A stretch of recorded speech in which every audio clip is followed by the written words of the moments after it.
Hey friends, I am going to read chapter 11 of our Read Aloud. If you missed yesterday's chapter 10, just scroll down below, watch that video before this video, okay, so you don't get lost. Okay? Chapter 11.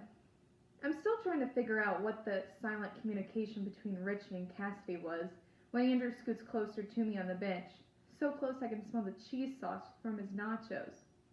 So, about the haunted house. Nope, not talking about this. I go to stand up, but he puts a hand on my arm, dragging me back down. Seriously, I shouldn't have said that. I was just trying to be interesting. It isn't true.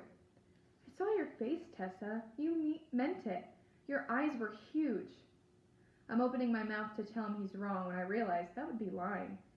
Andrew's lip curls up into a satisfied smile.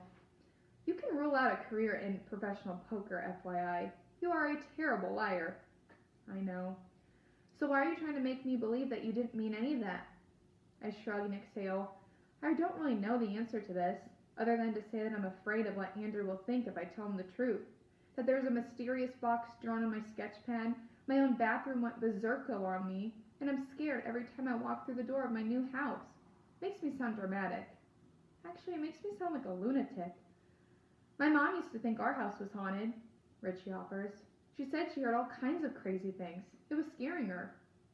I watch him carefully for any sign that he's baiting me, trying to get me to talk so he can make fun of me. But I see nothing. He looks serious. Yeah, that's happening in my place. What did you guys do?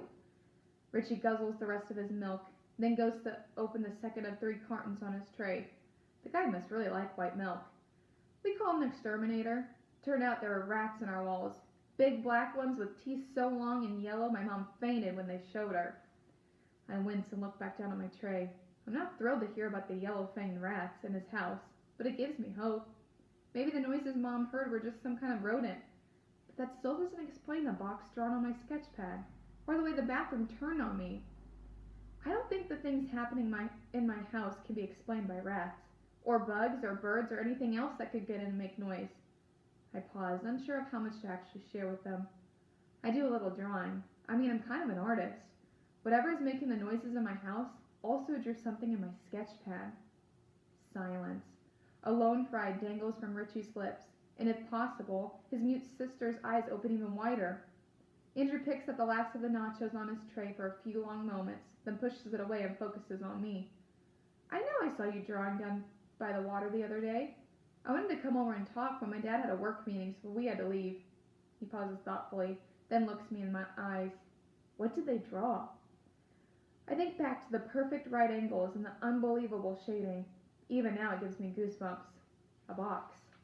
Anything in it? Richie asks, swapping his last white milk for his sister's chocolate. I haven't seen her eat a thing off her tray yet. I shake my head. Nope, it's empty. But there's this painting on the wall in my hallway that keeps changing too. Like the colors get darker, or the picture gets sadder or something.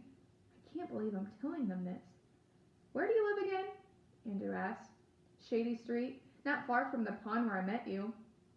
Andrew runs a hand through his shaggy hair, leaving it standing on end. I live close to there, on Surf. Maybe we could come over sometime, take a look around with you. Definitely, thanks. This neighborhood used to be a graveyard. Nina's voice comes out of nowhere, startling me. She finally said something. Nina's huge eyes are focused on me now, like saucers of brown paint. If I had to classify them in pastel terms, I'd say they're cocoa bean. They remind me a little of sea oats, only a few shades darker. Seriously? Richie asked. How would you know that? I've read about it, Nina says matter-of-factly. The shyness in her expression has disappeared, and now she almost looks excited. Back in the 1800s, the people who were buried there started coming back up. What? I ask, coming back up? The chill that digs into my body every time I think about my house is back. Ugh, gosh, again, Nina? Richie moans. Enough with all this paranormal stuff. Nina exchanges an annoyed glance with her brother before continuing. The bodies were buried too close to the lakefront. The moisture in the soil started making the graves all loose and stuff. So the dead people kind of what? Andrew interrupts. I can feel icy fingers along my spine, and I have to force myself to stay seated. Truth is, I want to get up and walk out. They didn't stay buried for long. Let's put it that way. Most of the bodies were eventually dug up and taken to the graveyard up north. They're still there if you want to go look sometime. Walk around a creepy old cemetery? I ask her. No, thank you. Andrew looks thoughtful but stays quiet. Richie has abandoned his fries and is looking at me intently, like he's not sure whether or not he even wants to stay sitting at my table. Like maybe I'm having a haunted house is contagious. Nina shrugs and looks back down at her tray. Her long brown hair shifts like a curtain around her face, hiding her fishbowl eyes. Seeing her get so shy again makes me feel bad, but I really don't want to go wandering around a bunch of tombstones with her. Thanks for telling me all that, though. You never know, maybe one or two of those bodies didn't get relocated. I laugh nervously. The idea is nasty. 12,000. Around 12,000 bodies are still in the ground underneath the Lincoln Park neighborhood. Well, in parts of the Gold Coast. Under my house? I practically scream. Nina shoots me a disturbingly serious look. Under all of ours. Ooh, I just got goosebumps with that chapter. So make sure that you are commenting your thoughts on what you felt or thought about this chapter, because man, this is getting good. This is kind of getting scary. I don't know if I want to be at home alone right now. All right, friends, talk to you later.